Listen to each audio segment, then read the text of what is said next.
In this video, I'll show you how to get started with EventSentry. So this is geared towards new users. Say you just downloaded a trial of EventSentry and you've never seen the application before. What do you do? So here, this is the management console. So this is where you configure EventSentry. This is where you tell EventSentry which host should be monitored, which event log should be monitored. Are we monitoring performance? Are we monitoring Active Directory? Are we collecting NetFlow data? Do we want emails when somebody logs on with the wrong password, etc., etc., etc. So this is where all the configuration of the system of EventSentry happens. And then we also have the web reports, and you'll notice there's a link up here called web reports. So if you click that, it brings up the default dashboard of the web reports. And this is where you review all of the information that EventSentry has been collecting. Performance stats, event logs, dashboards, software, hardware inventory, etc., etc. So those are the two main components that you usually will be working with. We'll focus on the management console here. You can see it has like a standard tree view here on the left. And the first thing where I want to draw your attention to is the computer groups. So computer groups is where you tell EventSentry which hosts to monitor. And generally, we distinguish between two types of hosts, either a Windows-based host, so that could be a workstation, a laptop, a server, domain controller, virtual machine running inside Azure, AWS, Hyper-V, VMware. It doesn't matter. As long as it's running Windows, it's going to have an agent on it. And then we also, of course, we can monitor network devices that are not going to have an agent. And so we're talking about firewalls, switches, printers, things like that. You can see here that most of the time you'll have a group that has just the two computer icons here, and on the heartbeat options you'll see that we're managing agents with this group, and then we're monitoring the uptime of hosts in this group. Or for network devices where we're saying, okay, there's no agents on here, so don't even try to make sure that there's an agent running. There are no agents. So I have two example hosts in here, one called VMware and one called Linux. So the first thing you probably want to do after you install EventSentry on one machine is maybe bring in a couple of additional remote hosts to get a little more useful data, maybe other test machines or file servers, SQL servers, etc. I created a group here called servers at German, just for the purpose of illustrating how to go about adding hosts. And you can add hosts in a multiple ways. You can either add them manually. You just click add and put in the host name or IP address, right? Or you click the import button. And when you're importing, you have 4 different options. You can import them from a file if you have computer names in a file. You can import them from a network, kind of the old-fashioned way, Active Directory. And you can also link to Active Directory, or you can do a network scan. So those are all of the options. They're all straightforward and very easy to do, and it's super fast to add hosts, especially multiple hosts to your configuration. I'm going to add them manually because I have a list here that I already prepared earlier. So I have one computer here called test21. I'm just going to punch the host name in here, and then I'm going to add a second host, which is the one in the next line. And I could have, of course, saved this as a file and imported it, but I wanted to show how to do this manually.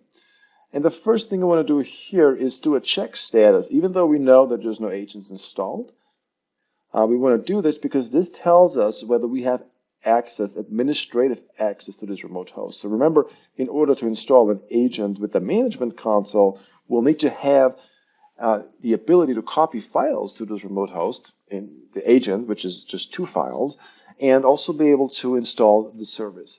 So those are the only 2 requirements that we have. So usually what that means is we need to have the ability to connect to the remote services application, similar to what you do when you go to the services application here, right? So when you click services and you see all the local services on your Windows machine, and then when you right click and you see connect to computer. So this is what EventSentry is doing. So you need those permissions to create the service. And the other one is to access files, and that's connecting to the admin $share. If you don't have those permissions, you're going to get an error message here. Other common issues are the firewall is enabled, where you can't even reach the host. So usually you will see a fairly descriptive error message here, such as ping request timed out, RPC server not available.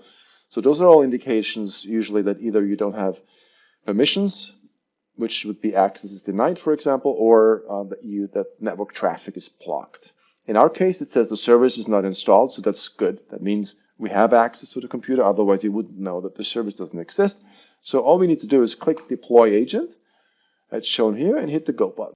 On the bottom left, you can see what it's doing right now. So it's preparing the configuration file, copying the service files, initializing, and starting. And once it's complete, it'll say agent installed successfully, if it worked indeed, of course. It shows you the current version of the node agent and the config revision. Config revision is just a number that keeps going up every time you save the configuration. So if you take a look here at the home on the top right, it says 120. So those remote hosts have the same configuration, of course, since we just deployed them, as the configuration we have here. So if you look at some of the other ones here and do a check status and select go, we'll see that some of them are still on a slightly older revision because they have not received the update yet. And it says right here, of course, configuration update pending. So you can create new groups here. Simply click on the computer groups and say add group. You will just have to decide what type of group this will be. And this is how easy it is to kind of structure your computers. And there's, of course, a lot more to it with tags and so forth. But just so I keep things simple, so this is where the computers live. The next important thing are packages. So what are packages? A package is essentially where you configure everything. And we divided the whole configuration of EventSentry in 5 different types of things. So the first one would be event logs, and that's sort of the core of the product. So anything that you want to do with event logs, whether it's getting an email or just storing them in a database or detecting certain patterns and thresholds, that's all going to be done under event logs. And everything looks the same in all the different types of packages here. Everything is going to have a package, okay? So pretty simple from that perspective. And we have a bunch of different types of packages that I'm going to explain in a little bit. So then we have log files. So log files monitor, well, log files. So a good example would be an IIS log file, a DHCP log file, Windows Update log files, and so forth. So anytime you want to monitor a text-based log, you're going to do that with the log files. You can see it right here, Bitwise, SSH server, IIS, and Windows Update logs, and so forth. Then we have system health. And if you take a look here, you can already get an idea of what is contained in here. So this is sort of anything that relates to what's important on a Windows server for stability and uptime. So disk space, performance, inventory, right, which software is installed. And there's also a few security things in here. And if you click the filter here, you can have a nice list here of what we can do. So we monitor services, obviously. Want to know if a critical service is starting or stopping, are critical processes running. We have a complete software hardware inventory, including browser extensions, performance, including SNMP, file integrity monitoring. We can also verify and set the network time. It works a lot better than what's included with Active Directory. We can inventory, schedule tasks, and we have a handy tray application. It's really helpful for troubleshooting. It's actually right down here. If you hover over it, it gives you the host name, how long the host has been up. And if you double click it, it immediately gives you a nice overview of the current system. What's the CPU usage look like, memory usage, disk space used. If you hover over it, it tells you a little bit more about the disks. Same with hovering over here, it shows you which processes are on this machine, IP address, and so forth. And if you right-click it, there's also other options here. For example, you can add notes about the system you're on right now for documentation purposes. So that's system health. Security and compliance. Here, what we're looking at is anything that's security related and originates in a Windows event log entry. So obviously, we can collect all the Windows event log entries and just store them in the database and make them searchable. That's great. But what EventSentry can do is it goes a step further and it normalizes those security logs. It gets rid of information that's not relevant and kind of presents it in a way that's a lot easier to understand. So the best example would be processes, right? In processes, we can actually tell you, okay, who started a process at what time, what were the command line parameters, from which computer, etc., etc. So it's really a nice way, a much easier way to look at security information in Windows. So anything from account management, users groups being added, registry changes, and of course file access. So that's security and compliance.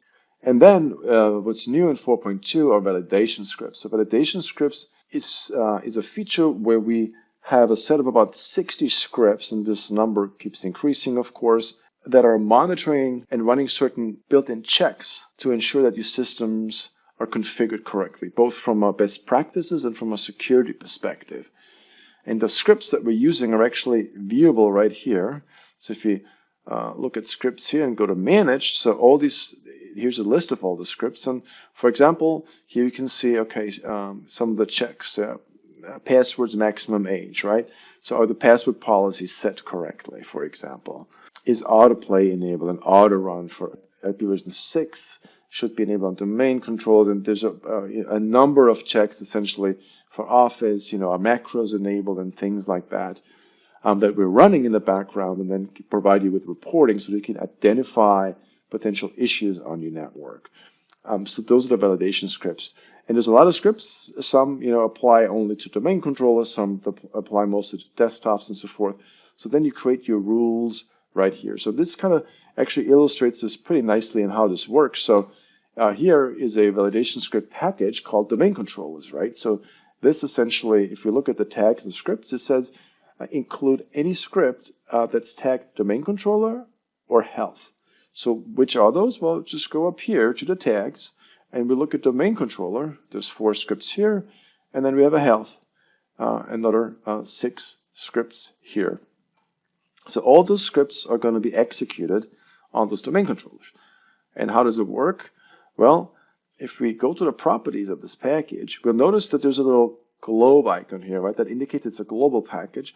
But to make things easier for the admin, for you, is we enabled the dynamic activation, and we said automatically apply this package to domain controllers, right? So that way, you never have to touch this package again. Anytime you add a domain controller to EventSentry, it's automatically going to execute all the validation scripts that are included here, so 10 of them.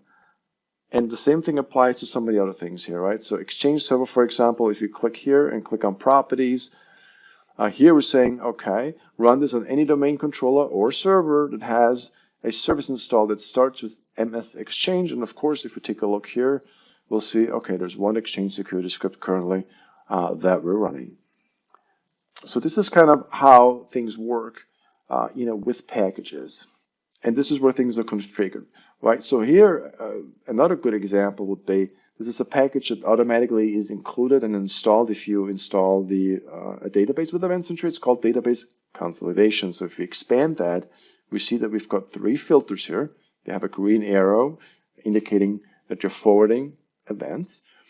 And again, if we take a look here, there's a little globe icon. This means that this is assigned to all computers. On the contrary, for example, if we look at domain security, that does not have this global icon, so this is manually assigned. And how does that work? You simply click Assign, and we can see here, okay, this is assigned to the default group and to servers. Packages that are gray are not assigned to anything, but can be assigned, of course, by clicking this button. And here we can have here we have a rule, for example, and this is real simple. This basically just says, any event from the security event log that's an audit success event, send it to the primary database. We also have email notification. That's currently not assigned, so I did not select this option when I installed EventSentry, but we can assign it and we can make it global. And now any computer is going to get this package, and here we can see all the rules that are inside here. This particular filter is disabled. You can see it you can see that on the gray icon. If you click enable, it turns into a threshold icon. If we disable it again, it turns dark gray again. So we're going to leave that off. I don't want audit failures or critical events, but we do have EventSentry errors and warnings sent to us by email. And what do you do once you made a change? Well, it's real simple. You simply go to the home button, hit save, or if you customize the bar up there, you can do it that way. So that's kind of how packages work. Of course, there's a lot more to it, if you play around, but I don't want to get too far into detail. You can kind of get the gist of it here. For example, if you get performance applications here, you can see here, okay, which performance counters are we looking at and what do they do? Real-time information is always available down here. You can see all the processes and their memory usage, for example. And again, everything is usually configured up here in the ribbon or by right-clicking, so you can say add and decide what you want to add to this package, and the same thing up here. Another interesting area, useful area, are actions. By default, you'll just have three types of actions here. One is the email, so this is where you configure where the email is going to server, whether we use TLS, etc., etc. Headers and footers, so there's a lot of customization options here, whether to use the collector or not. The collector is up here, is configured up here, and we'll see here that it's enabled by default. And the collector usually sits between the agents and the actual action. So if you have, let's say, a Microsoft SQL Server backend, and you have the agent, the collector sits between them. So that agents talk to the collector, submit all the information encrypted and compressed by default, and then the collector will then store that information in the database. If we're talking about an email action, for example, then the collector will sit between the SMTP server and the agent, so the agent doesn't actually talk directly to the email server. Instead, it talks to the collector, and the collector then sends the email. And that has a multiple benefits, of course, starting with security reasons, encryption, reliability, and so forth.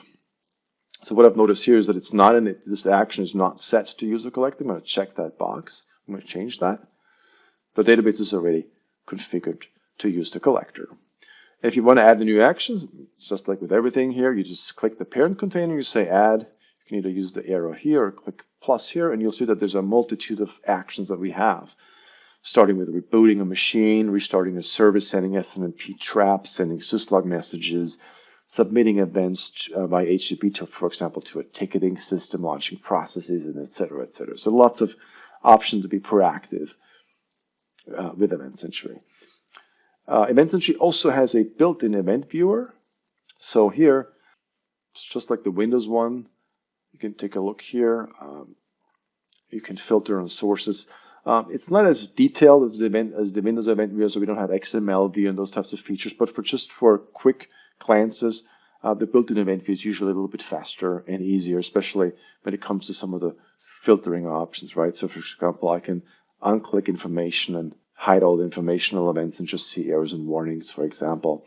And also when it comes to the applications and services logs, so here we have a little bit more information and only show the logs that are relevant. So show all event logs here is disabled, and instead we're only showing logs that actually contain data, and you can actually see, okay, which of these logs are busy or not, and you can sort by the event rate. For example, and here we can see that Sysmon is the most active one with 6 events per minute, with the push notification platform, event log, the second, and so forth, and all the way down to, okay, we don't even have 1 event per week in those logs. So obviously those logs are not going to be anything that has a single digit in a week is probably not going to be that useful. So the ones that are going to contain relevant information are going to be all the ones that have something happen at least once per hour. And yeah, here under services, we can also see all the services that are installed and currently activated. I did not include a demonitor, but here are some of the other ones. You can restart it. You can see how much memory, CPU time they're using. Under network services, this may be useful if you're looking to receive syslog messages or integrate your firewalls with NetFlow traffic, for example. Under global options, we also have the option to get threat intel, so that's particularly useful, especially if you're using NetFlow. But I'm going to stop here. So just want to give you an overview of how does the management console work. The next component that you want to take a look at is going to be the web reports. When you open the web reports, and once you've gone through the initial configuration where you have the ability to enable authentication or not, you'll be presented with the default dashboard that just gives you kind of an overview, a high-level overview of your network. Of course, if you've just installed it, you may have less information than what I have here. I already deployed this to a few systems. But right now, we can already at a glance see a few spots of interest. Disk space on VMware host that's kind of low. I can see failed health checks here, for example. I can see applications where the software update is available and so forth. But let's not worry about this too much. We can customize these dashboards, of course. We can remove tiles with the X. We can hit the plus icon here and add more tiles to a dashboard. And of course, we can select other dashboards as well and, delete dashboards and so forth. That's all done with the change button here. So under settings here, we can see all the dashboards that we have. We can import more dashboards and so forth. I also have a performance dashboard here, for example, that gives you at a glance immediately an overview. Okay, which hosts are using the most CPU time, most highest page level usage, memory usage and whatnot. So, and if you just install EventSentry, then you'll have some of those tiles may still be loading information. But let's go back here. So the point here is just to kind of guide you through. Okay, where do you, how do the web reports work?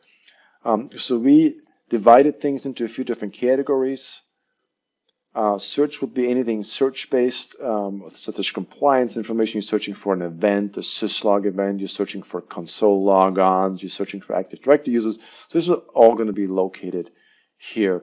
And the pages themselves all follow a similar pattern. You have a summary and a detailed tile. So this summary overview gives you, okay, these are the computers that we have information for. Show all. I will reveal a few bit more. And here you can essentially easily track things down to get more useful information. So for example, if you say, well, I'm interested in system errors, for example, then I can say, well, let's just see errors here, for example. So if I just click here, immediately now we can see all the computers that have an error in the last hour. So we have a total of 16 events. So I can literally just flip over here to the detailed view. And here I can see, some information that's been logged.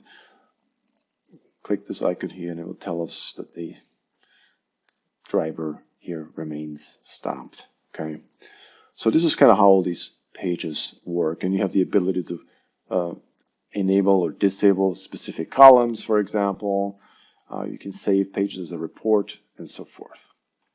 So that's the search page. The network page category is going to be anything that's network related to the status of all hosts, for example, right now. So we can see everything is okay. Again, click the detailed view and see the status of all the monitored computers.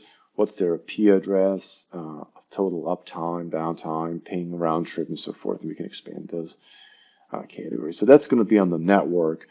Here we also have NetFlow, NetStat, which processes are running on the network and listening for incoming information, ARP notifications, new network devices added, switch mappings, and so forth.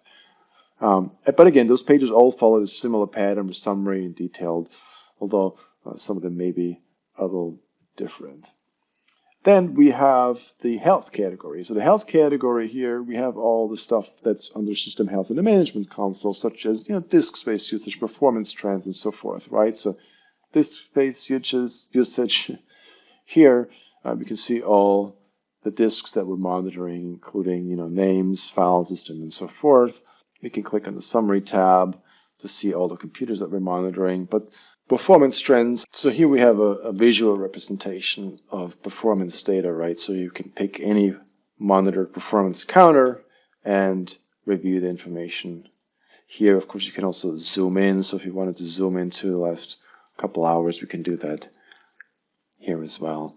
And lots of more information here. Installed software, for example, obviously very useful. You can see here all the publishers that are installed, and again you can narrow things down here. We can say show us all the information that have an update, right? So that need to be updated, for example, and so forth.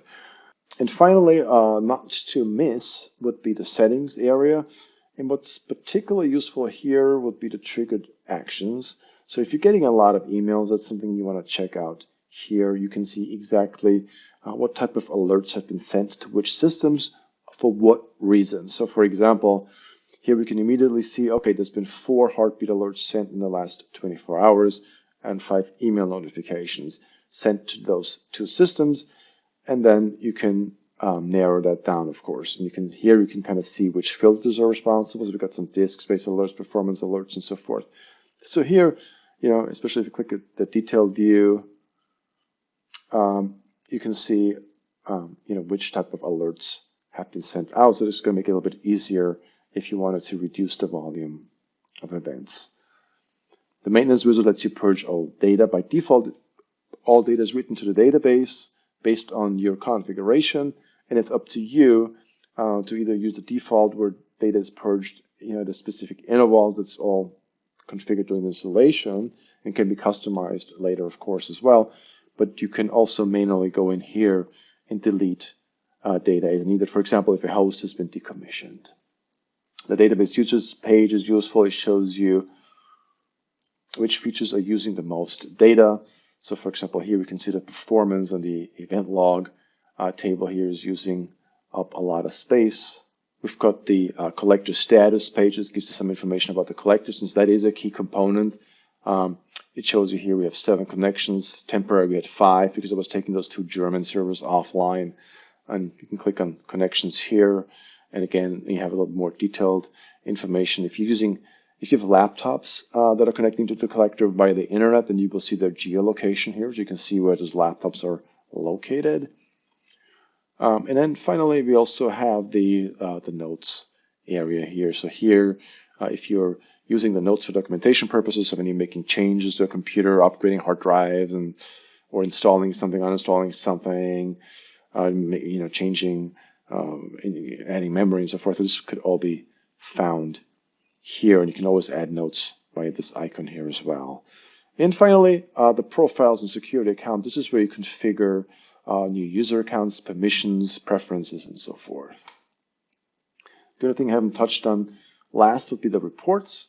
So this is where reports are essentially useful for searches that you're going to be doing on a regular basis, right? So if you're going to look at a particular event log report, for example, every day, then you would save those as a report, and they're going to show up here. We have a few built-in reports here that you can already look at. So this is AD monitor. Can't use that. I don't have that activated.